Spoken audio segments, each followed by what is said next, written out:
문학을 공부하는 방송 문학 정독의 파우스트입니다. 예, 무스비입니다. 저희는 이상문학상 작품집 2011년 제35회 읽었고요. 지난 시간까지 모든 작품을 다 봤습니다. 총 9작품이죠. 9작품 너무 좋았고, 특히나 이제 2011년에 다 수작이었던 것 같아요.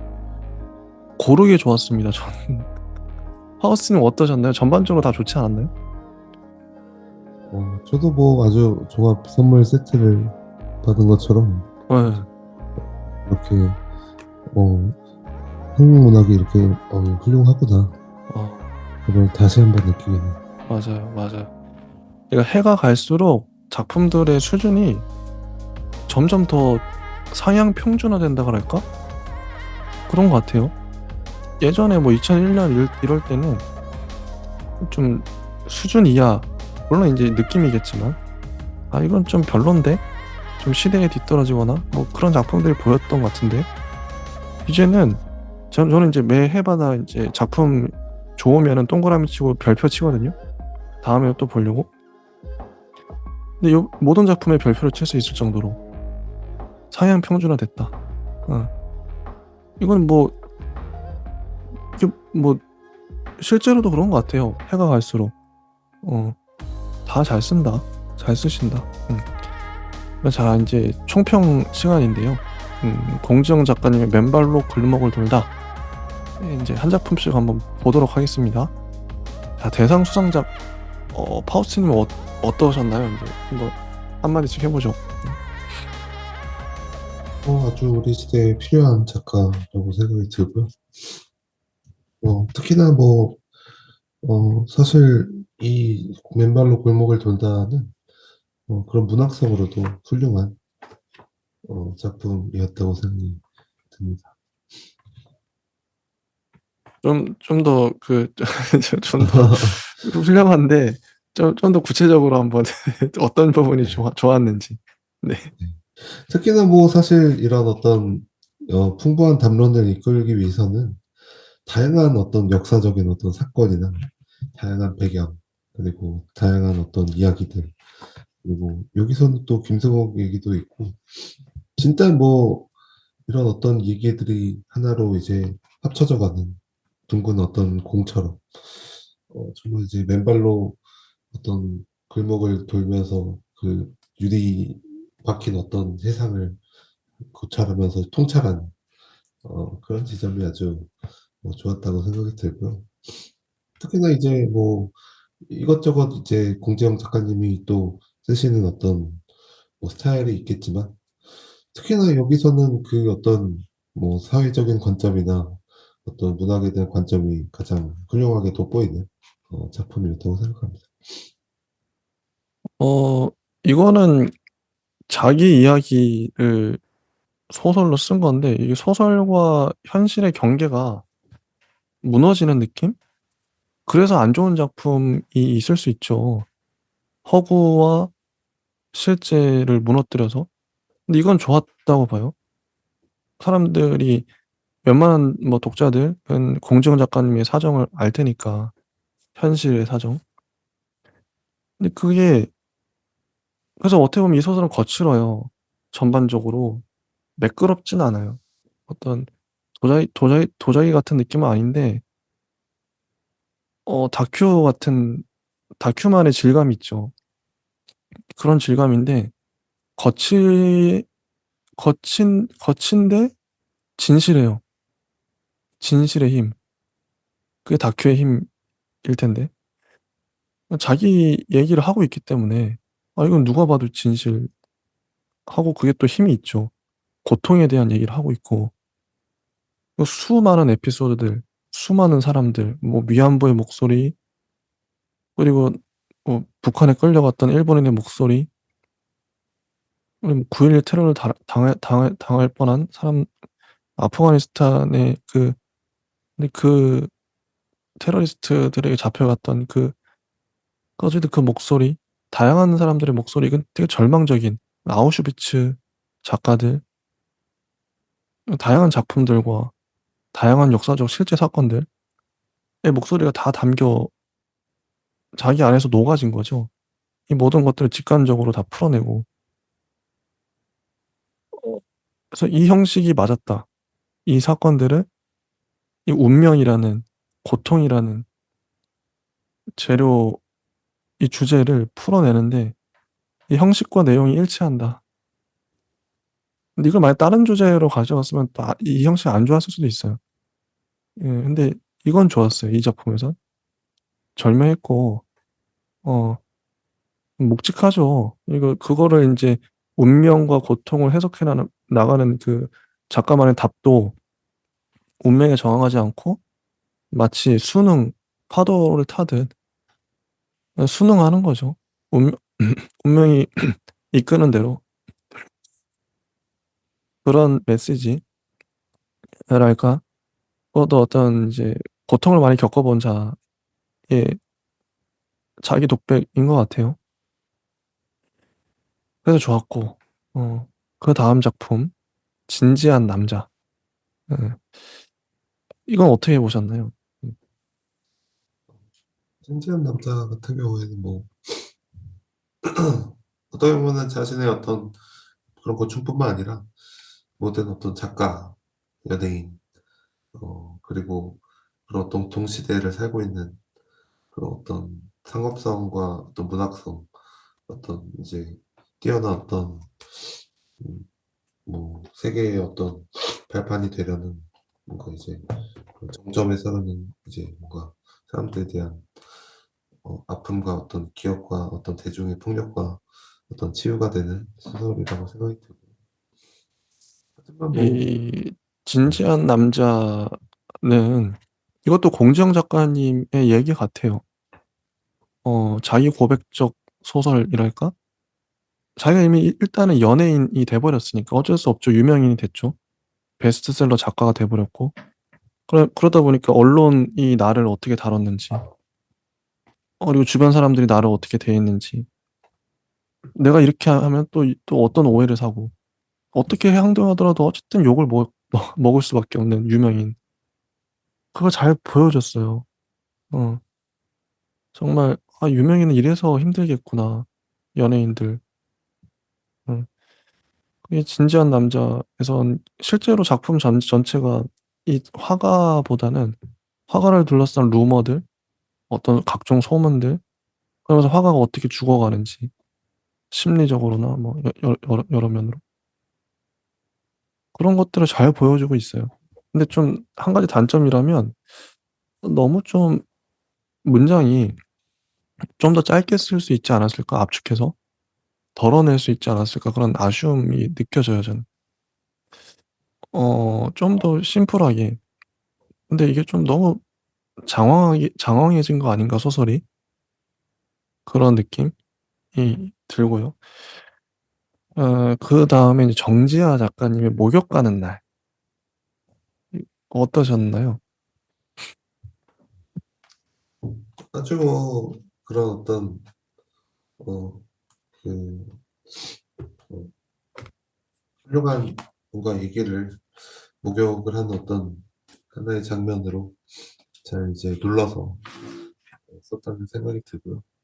특히나 이 소설의 어떤 백미라고 한다면 그런 어떤 할머니 뭐 그 엄마가 이제 점점 이제 어떤 언니나 이제 나와 같이 이제 같이 이야기를 통해서 이제 주고받는 그리고 굉장히 좀 그런 어떤 상처들이나 어떤 모든 이제 서운한 점이나 모든 것들이 이제 슬슬 풀리는 어, 그리고 그런 것들이 이제 어, 이런 세 명의 어떤 서사로 인해서 휴머니즘을 또 자아나게 하는 그런 점이 아주 재밌게 읽었습니다.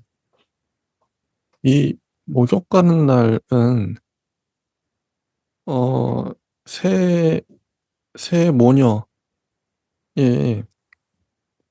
어떤 정말 훈훈한, 음, 이거 근데 특수한 상황이 아니에요.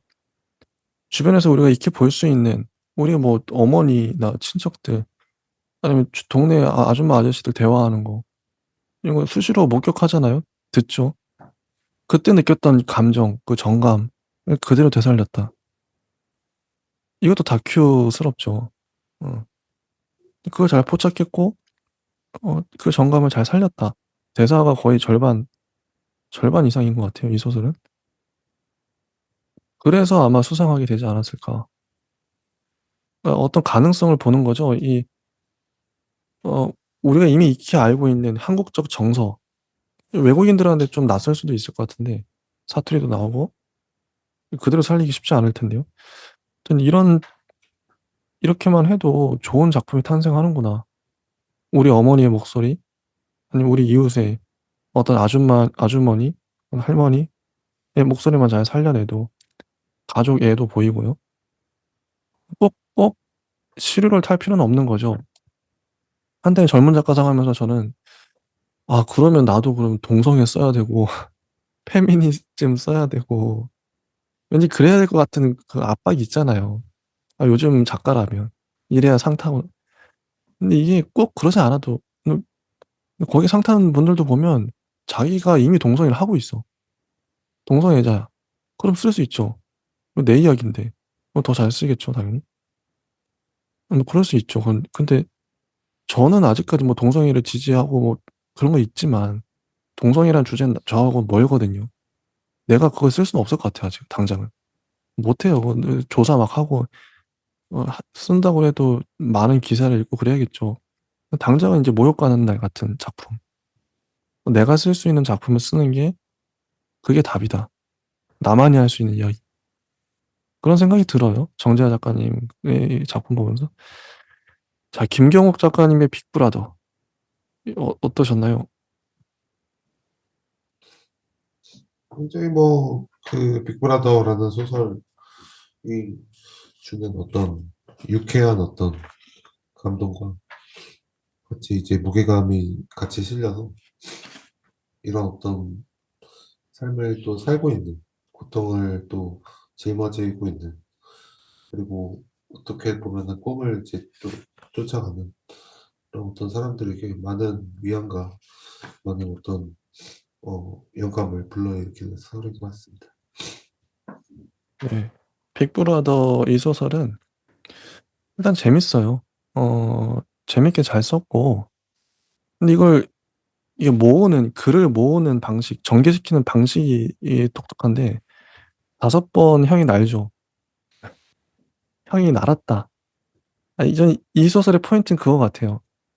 형식적으로 형이 날았다는 문장을 제일 앞에 배치하고, 어떻게 날았는지 독자가 궁금하잖아요.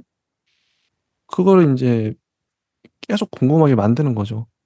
형이 날았다는 걸 또 포인트로 주고, 정말 좋아요. 그런 부분들. 글을 잘 오므린 거죠. 포인트를 줘서. 그 포인트가 제일 좋았고, 글도 재밌어요. 또, 화자가 또 동생이에요. 거의 초등학생 정도로 보이는 화자가 계속 진행시켜 나가죠, 글을. 그러니까 순수하고 형을 동경하는, 이런 화자를 등장시키면 안 좋아할 사람이 없죠. 어, 아이의 시선. 그런 소설들이 꽤 있죠. 음, 아이의 시선. 근데 그런 게 참 좋았고. 근데 이건 의미적으로도 좋아요. 형이 날았다. 근데 그 형은 이제 몰락하고 나중에 죽기도 하고, 또 종교 얘기도 나오죠. 목사님 이렇게 나오고.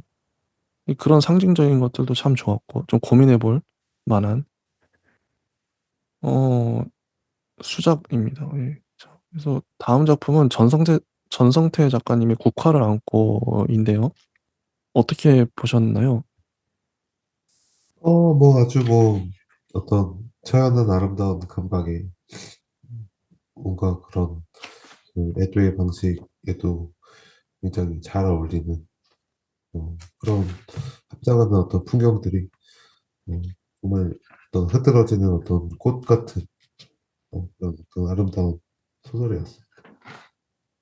아, 오늘은 평이 다 짧네요. 더 하실 말씀 없나요?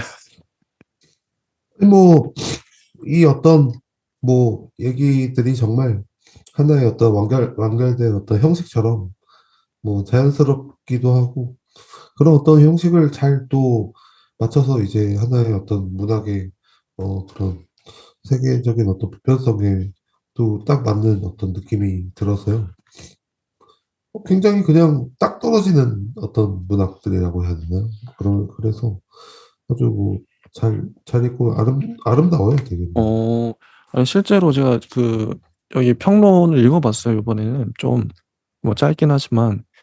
근데 이 국화를 안고가 전형적으로 문학적으로도 잘 썼다고 하더라고요. 형식이 고전적인, 전통적인 그 방식에 맞게 잘 썼다. 이런 평이 주류였어요.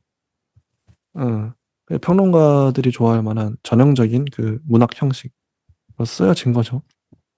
저는 이 작품이 5.18, 광주 5.18을 다룬 작품인데, 이런 식으로 애도하는 거죠. 한 여성 교사가 이미 한 7년 전, 하여튼 오래전에 죽은 어떤 남자, 5.18 때 죽은 남자의 무덤을 매년 국화를 들고 찾아가요, 겨울마다. 이런, 이런 식으로 애도를 하는 거죠, 작가가. 5.18을 이런 식으로 다룰 수 있구나. 어, 어떤 가능성을 받고, 애도의 방식은 다양하니까요. 어떻게 보면 잔잔하기도 하고, 또 지속적인 애도. 이 여자는 끊임없이 찾아갈 테니까, 무덤. 그리고 또 국화의 하얀 이미지와 그흰 눈이 내리는 그 풍경. 그게 좀 아련하게 다가오지 않았나. 어, 좋았습니다. 김숨 작가님의 아무도 돌아오지 않는 밤은 어떠셨나요? 굉장히 김성 작가님의 어떤 소설들 중에서도 수작 좀 또 수작이라고 생각이 들고요. 특히나 이런 폭풍의 언덕 같은 혹은 어떤 이제 어, 약간 그런 어떤 삶의 어떤 절망이나 의욕을 잘 보여준 그런 서사들 중에서도 이렇게 또 형식적으로도 뭐 내용적으로도 그리고 자신의 어떤 뭔가 이야기적으로도 이런 풍경들을 이제 펼쳐놓고 있다는 거는 아주 뭐 재밌고 공포스럽고 괴기스럽고 재밌었습니다. 김숨 작가님은 이름부터가 문학적이에요. 숨, 숨, 김숨. 숨을 들이마시고 내쉬고 숨 쉬듯이 글을 쓰는. 근데 한강 작가님도 그렇거든요. 제가 봤을 땐 한강이란 이름도 너무 좋아요. 문학적이잖아요. 아무튼 김숨 작가님 한 번 들으면 잊을 수 없는 이름인데 이름처럼 문학적으로 잘 쓰셨던 것 같아요. 이게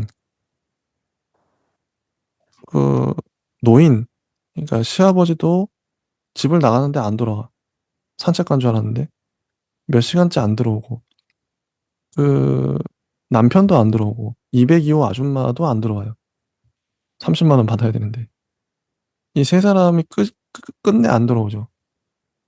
그게 자아내는 어떤 공포감과 긴장감, 서스펜스가 좋았다. 그러니까 작가는 그 어떤 글을 끝까지 읽게 만드는 사람인 것 같아요. 영화도 마찬가지인데 끝까지 보게 만들면 성공한 거죠. 보다가 중간에 끊어버리면 실패한 건데 중간에 졸거나 영화 보는데 중간에 졸았다 그러면 완전 실패한 거죠. 이 작품 좋았습니다. 끝까지 긴장감을 자아내고 궁금증을 남편은 도대체 왜 안 오는 거지? 시아버지 어디 간 거지? 궁금증을 자아내잖아요. 너무 좋았어요. 이런 방식. 이런 거는 언제든 환영이죠. 이런 스킬, 테크닉들은. 근데 좀 잘 가다가 이게 근데 그 오리뼈를 오리뼈를 삶는, 조리는 오리뼈를 고는 그 이미지도 정말 압권이었고 잘 잡았죠. 오리뼈 고는 거. 누릿한 그 냄새가 날 것 같고. 근데 마지막 부분이 전 좀 아쉬웠어요. 끝까지 사람이 안 나왔다면 202호 아저씨가 나오는 바람에 긴장감이 약간 흐려졌고 약간 몽환적으로 가도 몽환적인 느낌도 들고 판타지스럽기도 하고 공포스럽기도 한 좋은 작품이지 않았나. 그다음에 김원수 작가님의 금고의 가치다. 어떠셨나요? 아주 뭐 재미로 따지자면은 뭐 최고의 작품이었고요. 이런 어떤 이야기의 어떤 재미의 어떤 측면에서도, 그리고 이제 인간성의 어떤 숨은 면모를 보여줄 수 있다는 점에서도 아주 뭐 그 서스펜스적이죠. 아주 뭐 긴장감이 넘치고 재밌고 그렇습니다.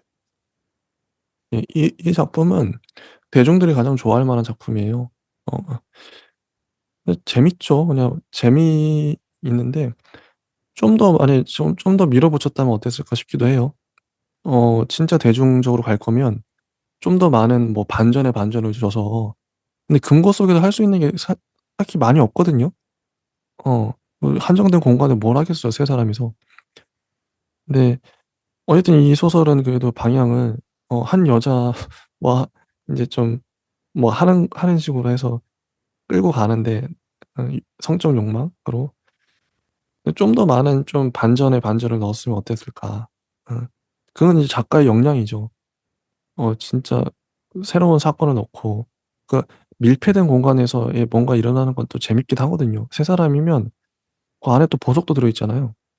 뭔가 다양한 좀 사건들을 만들 수는 있을 것 같아요.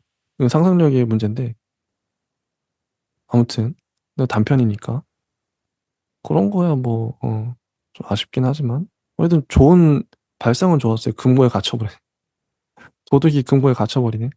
좀 황당하죠 이 재밌는 발상이었고.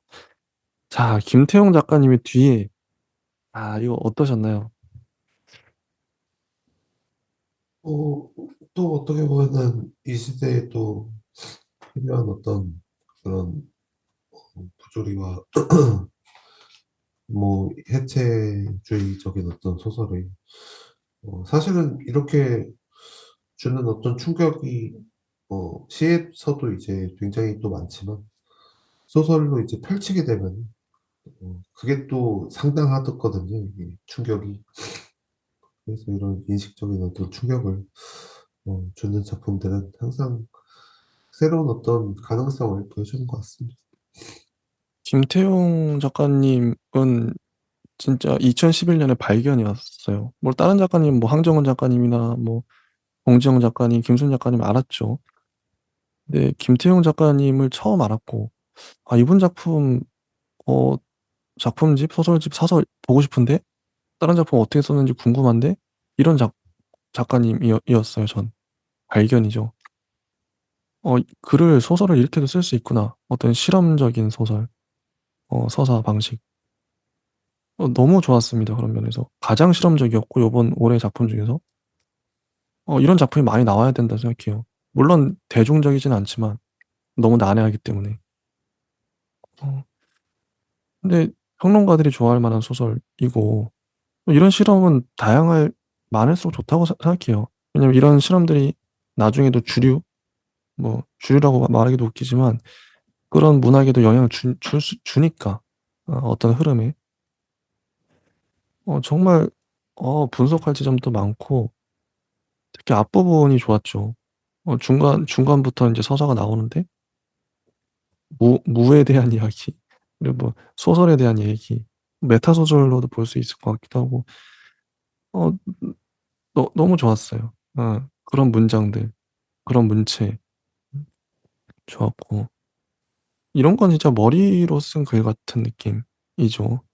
배수화 작가님과 대비되는. 황정은 작가님의 묘시생을 이제 마지막 작품인데요. 어떻게 보셨나요? 뭐 이미 저는 너무 또 이제 애정 가는 작품 작가를 보게 되면은 어느 정도 이제 기대치가 있다 보니까 사실 이런 거를 다 이제 배제하고 봐야 되는데요.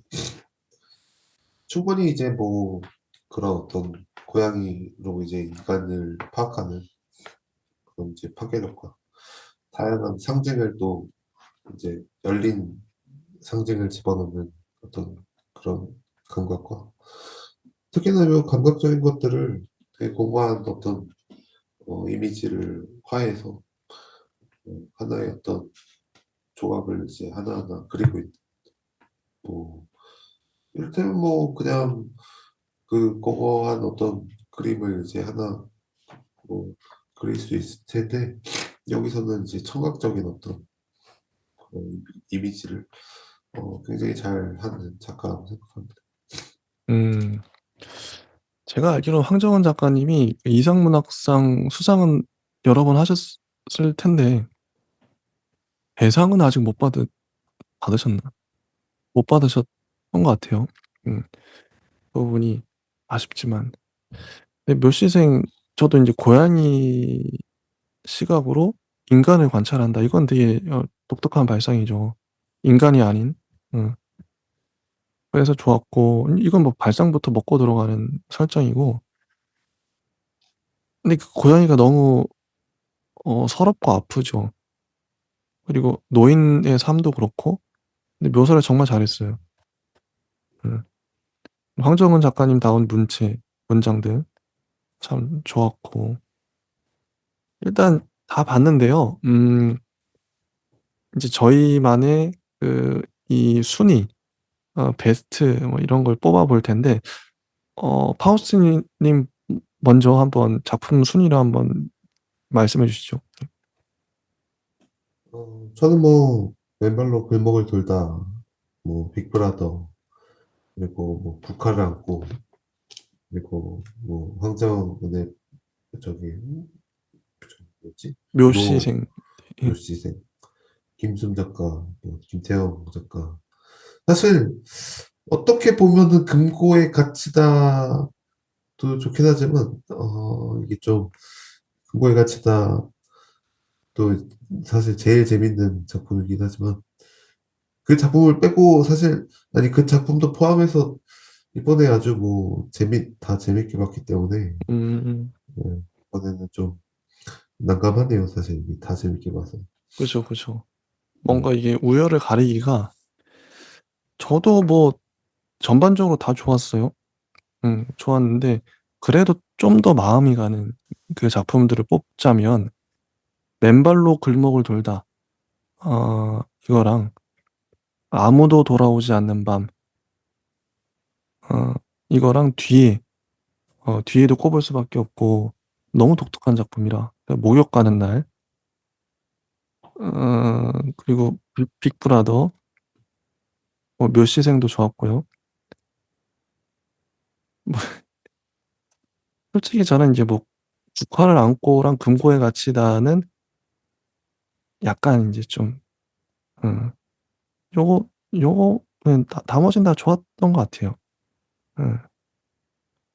진지한 남자도 좋긴 하지만 단점이 좀 있어서 좀 애매했다. 아무튼 저는 그렇습니다.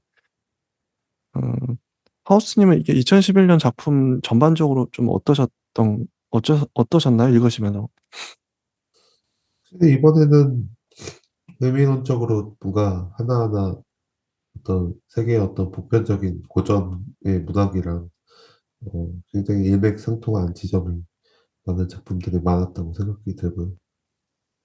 특히나 그런 어떤 글들을 보게 되면은 느껴지는 감각 중에 또 하나가 그 작가의 개성 말고도 그 어떤 의미의 형식이나 이제 조각들이 아주 뭐 잘 짜여진 어떤 예술품처럼 느껴지게 되는 어떤 그런 작품들이었던 것 같습니다. 좋습니다. 확실히 저는 인제 이 문학 유튜브 이 문학 팟캐스트 하면서 이 시간이 저한테 되게 항상 기다려지고 일 주일 중에서 가장 좀 설레는 꼭 필요한 시간 아닌가 싶어요. 어 이 이 방송을 안 하면 이 소설을 이렇게까지 열심히 안 읽을 것 같아요. 이게 막 줄치면서 뭔가 말을 해야 되니까 이게 읽는 거죠. 누군가에게 전달을 해야 되니까. 정말 유익합니다. 특히나 인제 저희 둘이 아마 제일 많이 배울 거예요. 이 방송하면서 많이 얻어가는 것도 있고. 그래서 이 방송을 꾸준히 진짜 늙어 죽을 때까지 주구장창 해야겠다 이런 생각이 들고 이건 뭐 시간이 지날수록 내공이 쌓이는 거니까요. 저희의 데이터베이스가 늘어나잖아요. 읽은 소설들도 앞으로 엄청나게 늘어날 거고 이미 저희는 이제 젊은 작가상도 다 받고 이상문학상도 진짜 거의 지금 2011년이에요 벌써.